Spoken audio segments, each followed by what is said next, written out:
Welcome to the Firekeepers at the Wired Ape.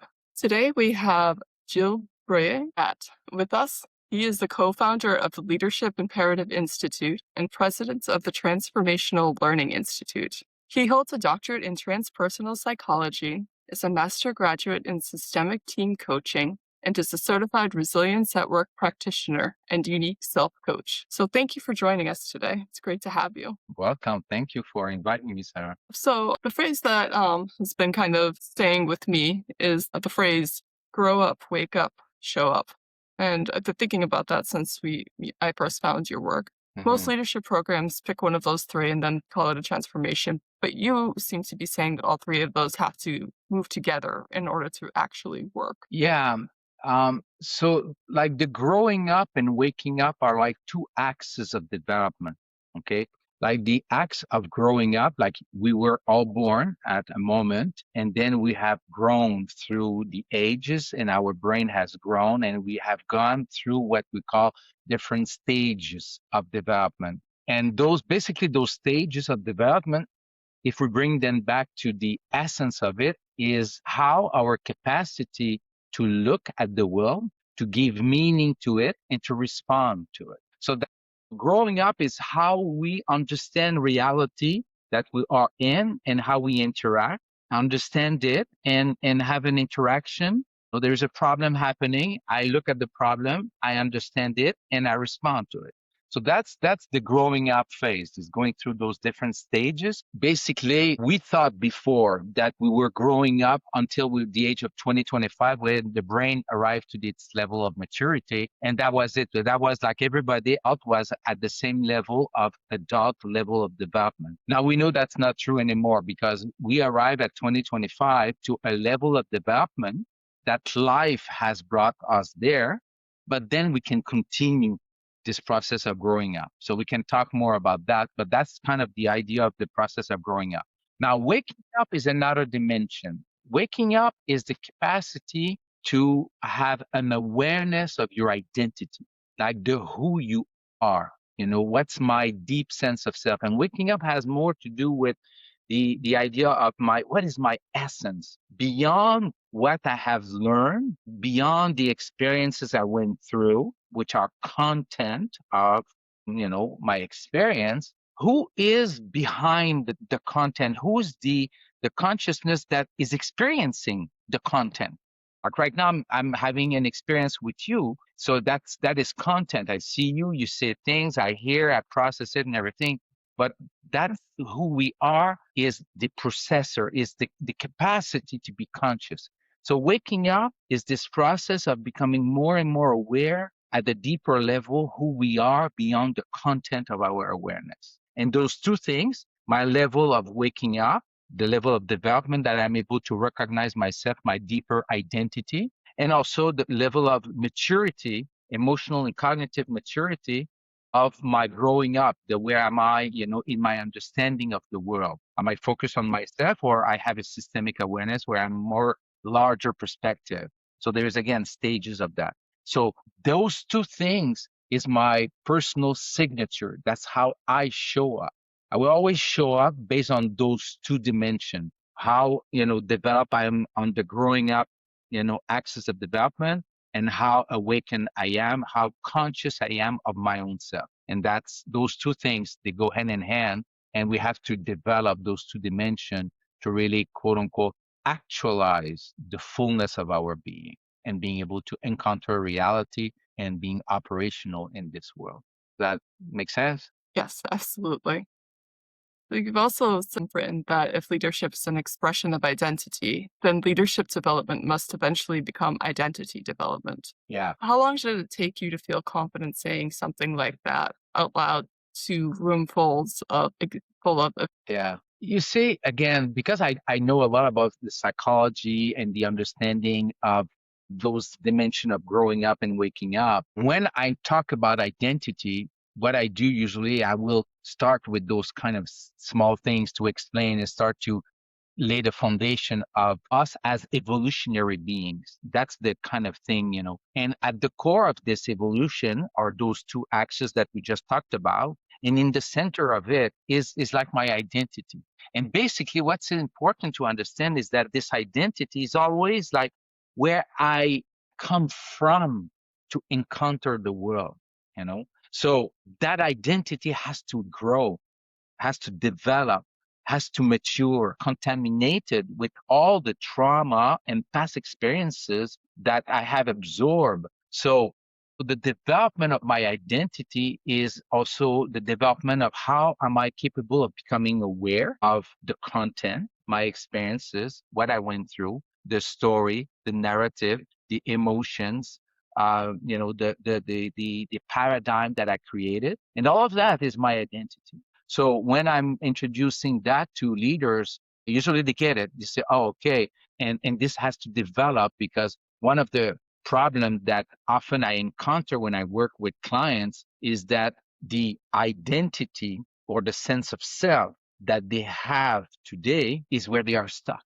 They're stuck into that personality that they are identified with. And what I used to say is that what brought you here will not bring you there, because the next level of development has to do with doing some kind of an introspection to really understand their current identity and where they need to move into the next level of their growth and transformation. So, yeah. Did working in that territory for decades change what you're able to see in a leader, not as a modality, but more as a lens? Yeah. You see, one of the things that I've learned through breath work, and especially doing the breath work myself really a lot, is that there is a lot of pent up emotions and experiences that are locked into the body, and we don't have an awareness of it. They are there. We have had like experiences that wounded us, and we and created a story, belief, assumptions about, I'm good, I'm not good, I'm worthy, I'm not worthy. So this is all in the body, and it's hidden. And when we do breath work, that kind of work, what we have access is those kind of a pocket of energy and emotions that are stuck into the body, that we need sometimes to go there to release. Sometimes we don't need to go there, but sometimes it's needed. Sometimes I will refer my clients, say, I think, you know what, you need a good breathwork session. You need to go on the floor, and scream it out, out of your body, or other kind of body work. And I'm still doing body work because the body is such a memory. The body is a memory of the past, and we're not able to release some of it, then we get stuck with it. So that's what I've learned. I've learned that sometimes that you have to go there to free yourself from old imprint, personal or like the birth process. Also, I've studied a lot of the birth process. There is a huge imprint there too that sometimes require that kind of technique for releasing. It's the moment you realized that what you actually cared about was consciousness, not just leadership.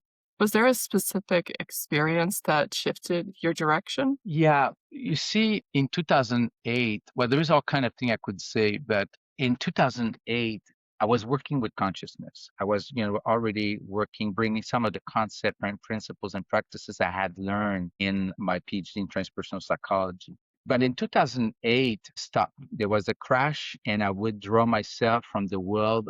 I had the birth of my son, and I stopped, and I really look at what do I really want to teach? What really matters to me? What is the corner of the thing that I know that people have to know in order to grow and develop?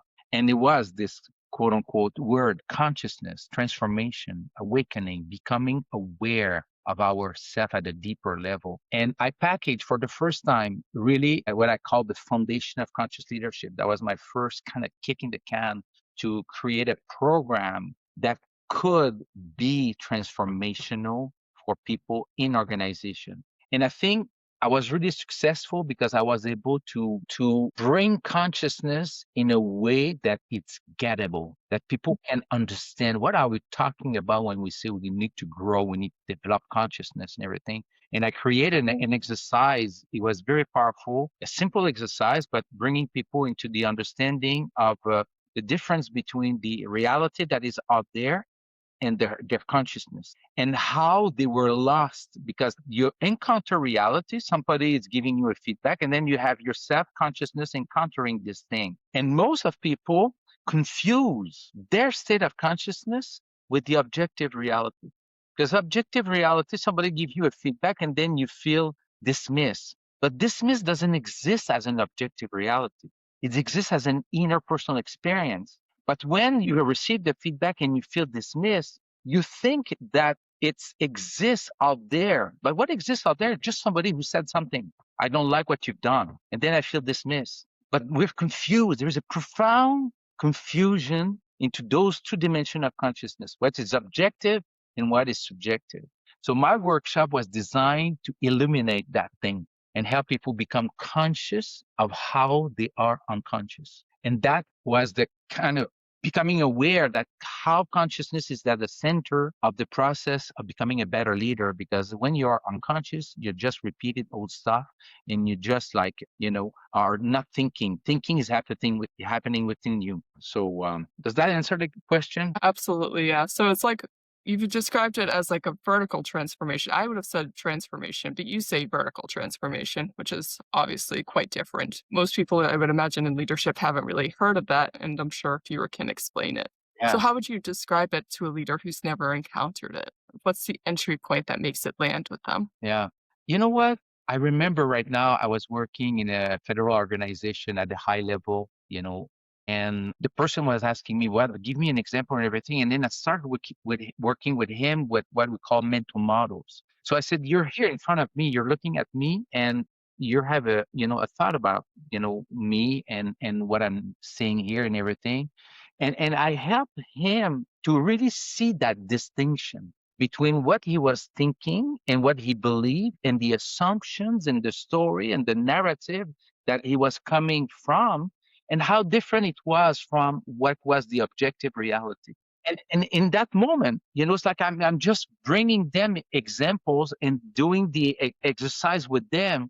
And then I can see him. He was looking at me, double PhD he had, and he said, yeah, I'm becoming right now aware of that gap, or the difference between the thing that is out there and my story narrative. And I said, you being aware of the narrative is how consciousness functions. If you're not aware of the narrative, the story, the belief, the assumptions that you operate from, then you're dreamed up by it. When you're looking at reality, what you're looking at is what you're looking through. What you see is what you're looking through. And they get it, they kind of start to understand that inner structure of consciousness is everywhere. You turn right, you turn left, you look everywhere you're looking through your lenses that are giving meaning to the reality you're observing. And that meaning comes from you. You're the owner and you're the creator of the meaning. And that is consciousness. And the thing about that is that most of the time, the consciousness you're using to give meaning to what's happening to you is unconscious. It's just happening. Something is happening. It triggers a story, a belief, an emotions, and then you are looking through that trigger, through the lenses of that trigger. And that you think you're looking at objective reality, but you're not. So I find different ways like that to explain and create like experiential exercises so that leaders, and I think this is the place where this workshop that I created, the Foundation of Conscious Leadership, is powerful because people get it. They literally awaken in the workshop, which is basically just becoming aware of your awareness. That's it. That's, you can awaken at different level, but becoming aware that you are in a narrative, that you didn't know that you were in a narrative, is awakening. At that moment, you're not anymore merged with your belief. You are looking at your belief. So you're looking at versus looking through. See the difference? I do, yes. So it's really a matter of That is, in a certain way, it's simple. What is difficult is to stay aware because the past, the story, everything is so imposing its own self constantly. I was reading the other day about they call the predictive brain. So the brain is looking at everything. It will predict what it is and what will happen before it kind of has a sense of it, a full sense of it. It will produce an experience. It was saying that if you take you're thirsty and you take a glass of water, and before you start drinking the water, you will already feel less the sensation of being thirsty because your brain has already predicted the experience that you will have when you will drink. It's already producing it before the experience. Interesting, isn't it? Yes, absolutely. So really, you're trying to make people aware of the distractions that are getting in the way of things, or is that maybe an oversimplification? No, but it's not an over. It's like we're constantly, Sarah, hijacked by the world around us. Okay, you encounter real, as I said, something's happening, and then you have consciousness encountering it. It's either way.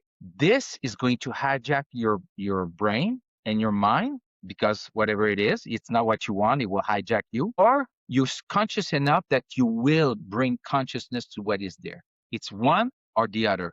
It's very binary. Consciousness very binary. So I want to also look at what you have learned throughout your course, the course of your work.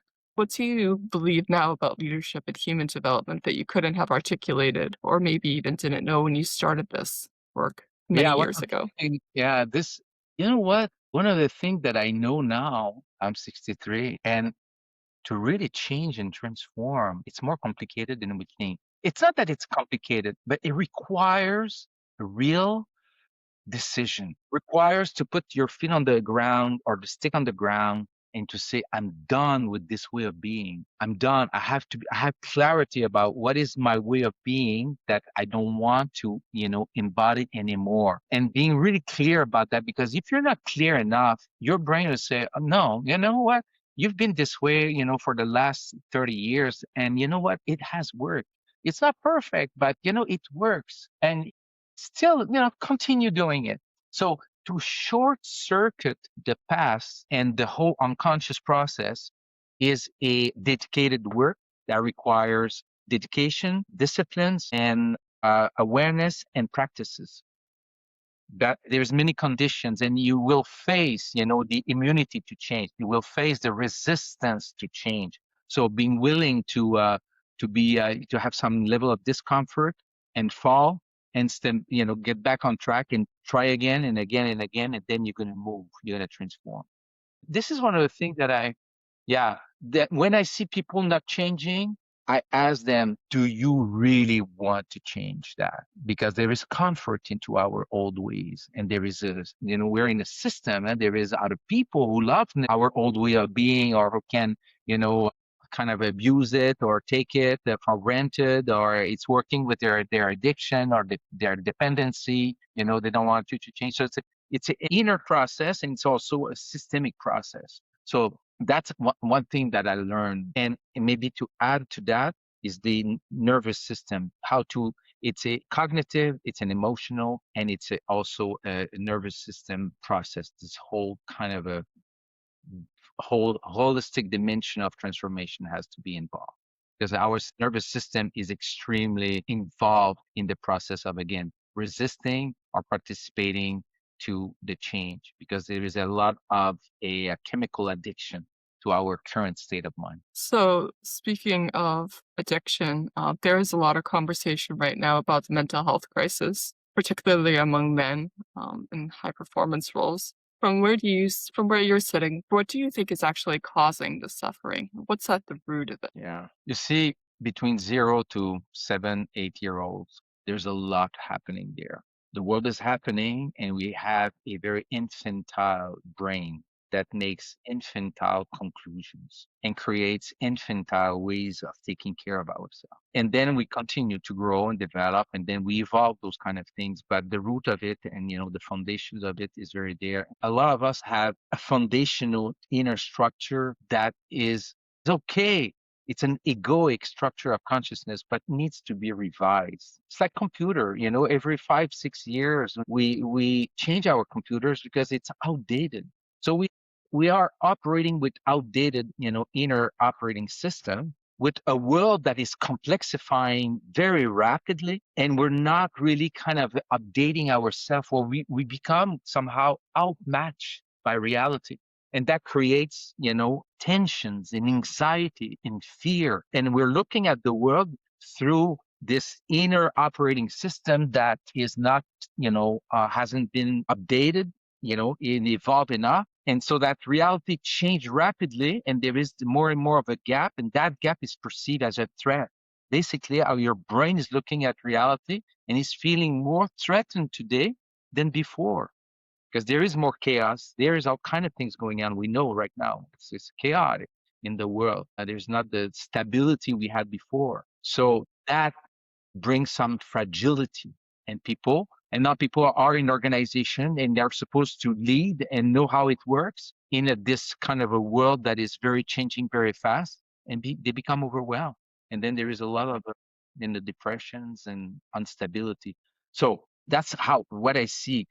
For me, like I see that more than ever, we need to do like very fundamental work, which is, for example, self-regulation, breathing exercises, calming nervous system, meditations, withdrawing, going into nature, because if we don't, we become fragilized, our system become fragile, and then we go into those mental health problems, because the system is not equipped for that craziness, quote unquote. Absolutely, yeah. I think that's something that we're really focused on here at the Wired Ape, and as part of what we're building, Ritual OS app, which we'll be launching in August 2026 too, is the knowledge that we're all just missing something, but there are these rituals, practices, other things that we can use to help us navigate our realities and make us successful and thrive, even though Yeah. our current environment is not at all what our ancestors would have been used to. No, exactly. And it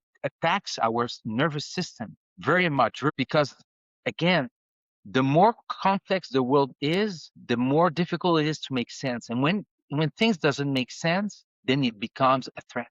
So it's like the level of perception, like I would say that the quantity of threat we're perceiving is increasing. That's taxing our nervous system. It's taxing our brain and our mind and our sense of well-being. Yes, for sure. I mean, I know we have the fight or flight or freeze reaction. I personally am more of a freeze person, I think. But I do think that there's a lot of, absolutely what you're saying is true, is that we can get stuck, and we Yeah, need these sorts of things to help us out. we do. So you mentioned some examples like breath work and being in Yes. nature, things like that too. Are there any other rituals or things that you think that people can benefit from to help us navigate these times? Yeah. You see, what I think is that we can have all those kind of tools, but do we do them? Mm, The other thing that I realized, like, it's that nobody will do it for us, and mm, it's our responsibility to go in on the treadmill or to go to a step aerobic and to do the meditation and to do the breathing, to go to the ritual that somebody has organized a ritual. Those are things that we can understand, and then we have to do it. It's the practice. Just knowing about it's not enough. And I know it's simple what I'm saying, but it's at the end of the day, am I doing it or not? Am I taking care of myself? All those things that I talked about. I live in nature. I moved from Montreal. I was in the city, and I decided to live in nature near a lake, different environments, very different. I go out, I have big trees that I can hug, and they are necessary for my well-being. I think the idea here is to look for what kind of ritual, and could be very simple, like just breathing, you know, again, I was listening the other day something about neuroscience, and one of the most powerful that the person was referring to is this small thing called pause. Just pause, just stop, just connect with yourself. Just to have an awareness of your presence, what you're feeling, what you're doing. You're recalibrating your sense of self. Just doing that can be like 1 minute. Re-engage with awareness, with presence. What's going on? What's going on into my head? What am I anxious about? That small things available to all of us at any time. I mean, do I do it or not? So The work that you do is deeply relational, as you know, it happens in a room over time and between people. But when you think about the demand for this kind of depth work versus the number of practitioners who can deliver it well, what's your read on that gap? Yeah, yeah, we do. It's kind of interesting. With the COVID, we did a lot of work online, a lot of online couldn't do, otherwise. Now we're doing much more on-site work. And now I'm seeing that they're both, work online on a virtual platform or kind of things. Even myself, I bought lately I experiment with a prompt, the AI prompt. It's called relating with your future self, and it's a whole conversation you can have with yourself and do all kind of insights and everything. So it's very powerful. I get insights. And at the same time, what I discover also the being with other people, creating quote unquote like a container. Right now, I work with the team and we have done some on-site work with them. And I could see how they were unaware that they were, not congruent. They were not aligned. They were not paying attention to the same thing. Although at the beginning, it's like, oh, yeah, everything's fine. And now they're becoming aware as a collective that they're not aligned and everything, and being physically together, working together, and being in those interactions really kind of allow us to see, we say like the system is revealed, so I think there is place for online work and there is places for very presential, like being physically together and working together. Both are necessary, and I don't think one can replace the other one. But I like the idea of using different kind of tools to accelerate. I do that. I do have my own conversation with my AI prompt, that is providing me insights and perspective. But at the end of the day, it's like, how are we absorbing it and how are we chewing it on ourselves and learning from it? I'll come back to, I like this beautiful distinction. Do I have a fixed mind or I have a growth mind? You know, Mm, and we need a growth mind today because we have a fixed mind where life is really kind of crunching us because we're rigid, we're fixed, we're attached. We are into preserving, and the today it's not about it anymore. It's about growing. It's about going to next level of agility, adaptability, becoming more lighter internally, to doing the cleanup, of ourselves, letting go of the old stuff, forgiving, like we got to, discharge our stuff and evolve and become much more agile. I'm also those days I'm exploring the whole business of energy, frequency, you know, um, and to work within myself at a new level of awareness of what's my energy today? How do I cultivate my energy? How can I cultivate a state of joy? It's very high frequency: joy, love, peace, gratitude. I think I was going away now with the question, but it's like, no, yeah, not at all, not at all. Please how do continue. how do we again have an ownership of our inner reality and take care of it? Because nobody will do it for us. Absolutely. Yes. Yes. And I know that there's I think a lot of fear really in the world, where there's I personally feel a lot of fear about the world myself. But I know also the ability to change and grow and adapt to this world is really profound because that's what our ancestors have done for hundreds of thousands of years. So I think it's also really great to think of it in that regard, is that my ancestors have done it to bring me to this point. It's beneficial to keep doing it so that I can move forward as best I possibly can, if that makes any sense. Yeah, you see, I think we're the cutting edge of evolution. It 14 billion years to create Sarah and create Gilles. We're the cutting edge of consciousness has grown since the beginning. And I like, Otto Scharmer, who's an author that I love. He said, "Well, I'm here. I think I was built for being here in this moment, because I am here. I am in this moment." With the awareness that I have at this moment, the feeling that there is a match for the reality that we are in and who we are, and it's the evolution. The evolution is gonna win. The evolution is gonna win, and there is like Sometimes there is breakdown before breakthrough. Yes. But for me, what I'm really getting to understand is to cultivate that inner solidity, because the world out there is getting crazier and crazier. But I don't have to become crazy. And, how do I cultivate that place where I can creatively encounter the world and be an answer, being a frequency, being an answer, being a consciousness, being a way of being that matches that world, so that it continue to evolve. That's the why we're here. That's why we're doing the work we do. That's the why I do the work I do. For sure. Yeah, yeah. I mean, it makes a world of difference, Yeah, it's the feeling. The worst place to be right now is to be a quote unquote below the line, to be victimized, because it's easy to Mm, be victimized because there is a lot going on. There's a lot of stuff that are not going very well. So right. feeling, victimized by this reality that is like, you know, chaotic is very easy. To stay above the line, to stay conscious, to use what is happening as a call for awakening. Okay, use what's coming as an invitation, to show up consciously. That's what I'm practicing those days. And I think a lot of people can benefit from that too. I also wanted to mention too that at the Wire Day, we're working on what we call a spiritual DNA quiz, which allows people to fill out a quiz where it can be as in depth or, as quick as they like. But we also have this, once they've filled out this quiz, we're able to give them these personalized rituals and practices that will help them Yeah, navigate through their work. their challenge, like the current challenge they're facing. Exactly. And the questions are pretty in depth. And we really look at exactly where people are coming from. We look at how much time they have.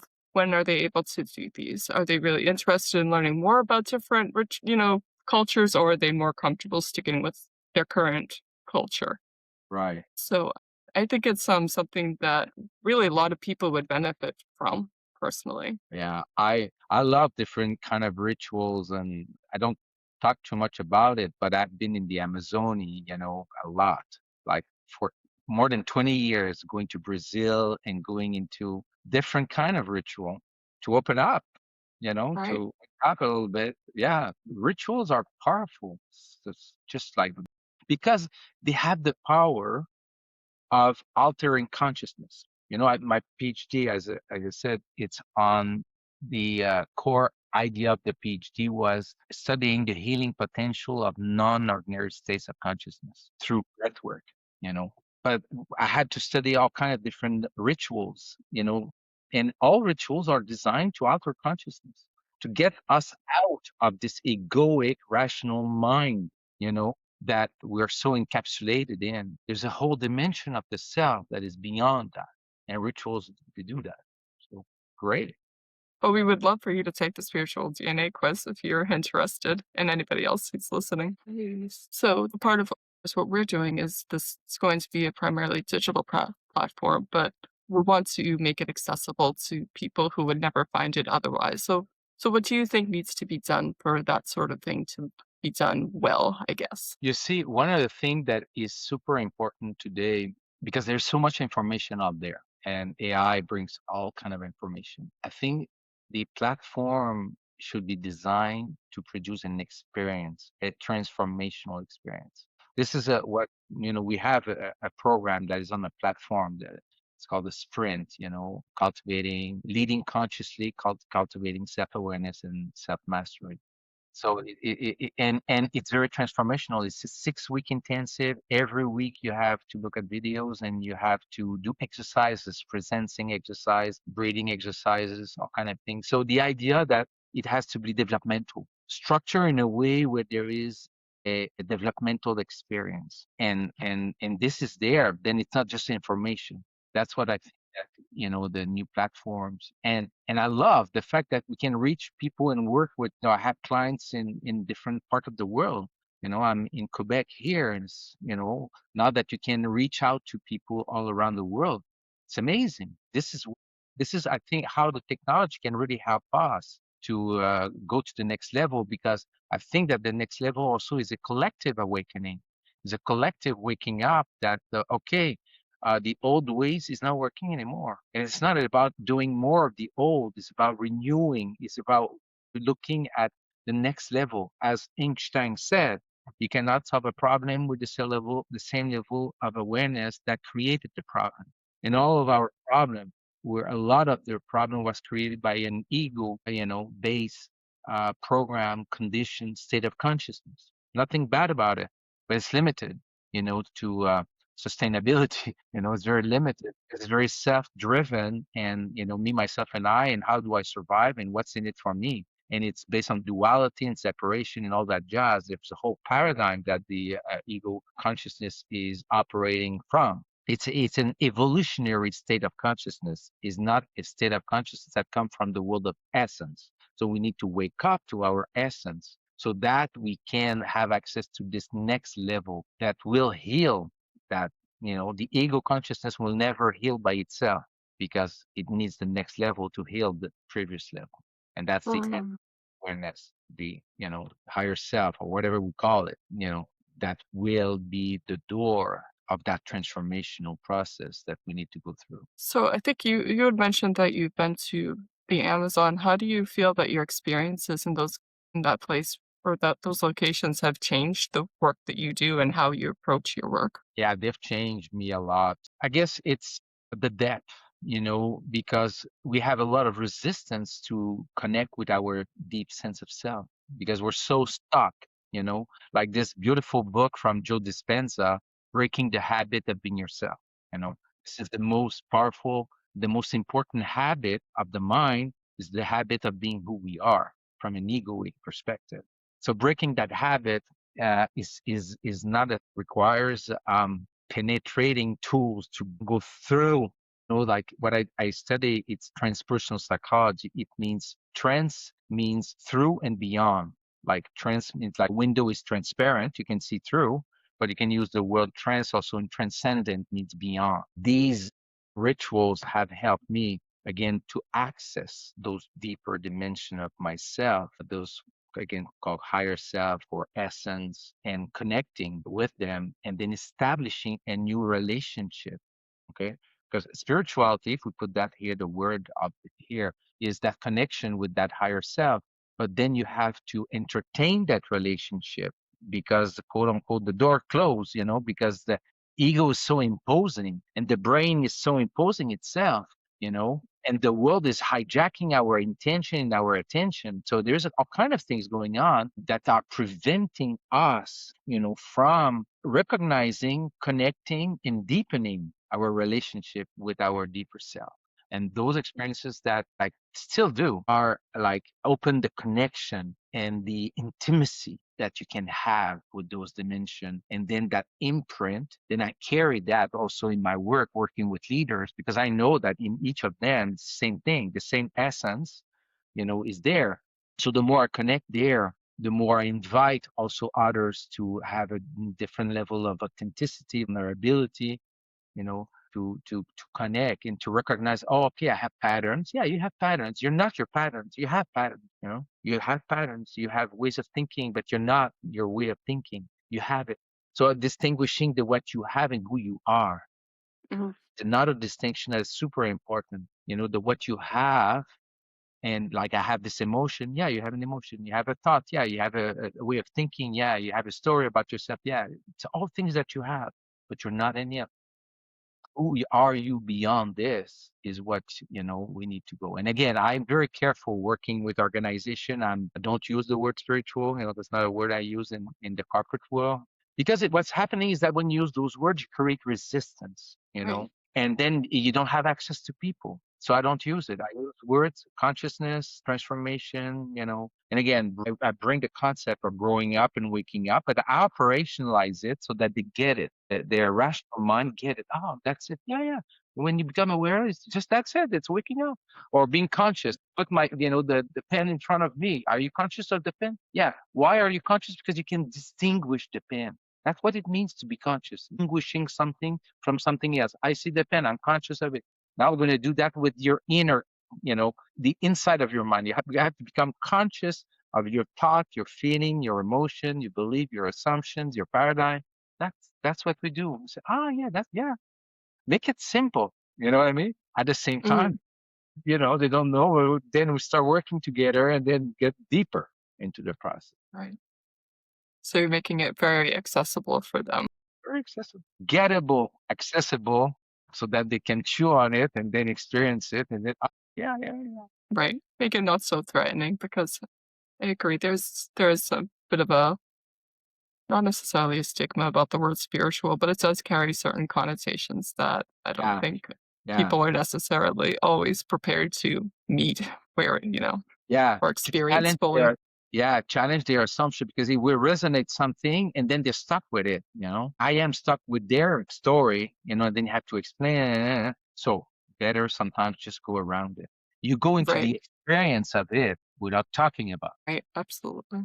That's the best way. I think you have mentioned some practitioners, but who are some thinkers or practitioners inside or outside of your field whose work has generally shaped how you think? Is there anybody Yeah, you keep like returning to? yeah, again, some of the key authors that I really kind of go back to, like Joe Dispenza, is beautiful because he's a very solid, author and respected, person in the field of leadership development. And he said, we got to go there. We got to go into unity. Like we have what we call integral, and then the next level is unity consciousness. So those others really they inspire me a lot. Otto Scharmer, who's doing a lot of work, he's at the MIT. He's a senior lecturer at MIT. Created the Presencing Institute, the whole understanding of, again, how to look at the potential, the future as a field of possibility. And we know now, because of the modern quantum physics, we know that the act of looking at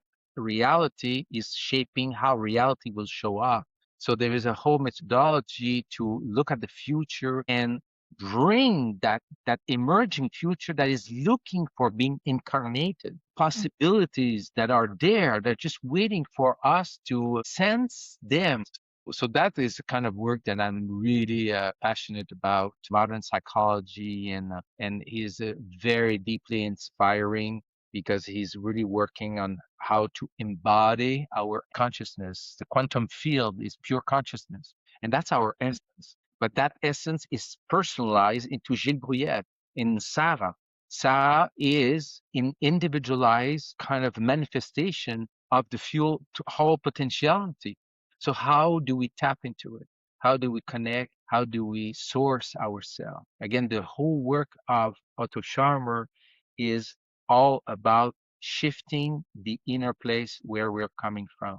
And where am I coming from, my ego, or I come from my essence? And how do I cultivate coming from my essence as I encounter the world?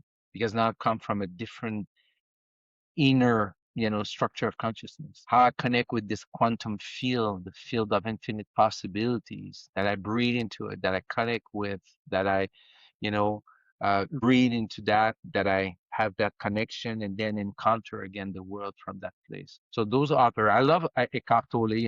Well, thank you so much for meeting with us today and speaking about your experiences and everything. If anybody wants to get in touch with you in the future, where would they find you? Yeah, I guess the best way would be at www.leadershipimperative.ca. We're in Canada here. So yeah, leadershipimperative.ca, our website. We have our material that is there. Yeah, maybe that's the best way to reach out, or my email. Maybe, it's yeah, Gilles at leadershipimperative.ca. So same thing. Also leave that in the show notes too, so anybody can find that easily. Thank you so much for speaking with us. It was really great speaking with you about rituals and your experiences and everything. And You're very welcome. Thank you for inviting me to give me this platform to speak a little bit about what I'm passionate, and if I can help in any ways, it's always a pleasure. thank you. Welcome.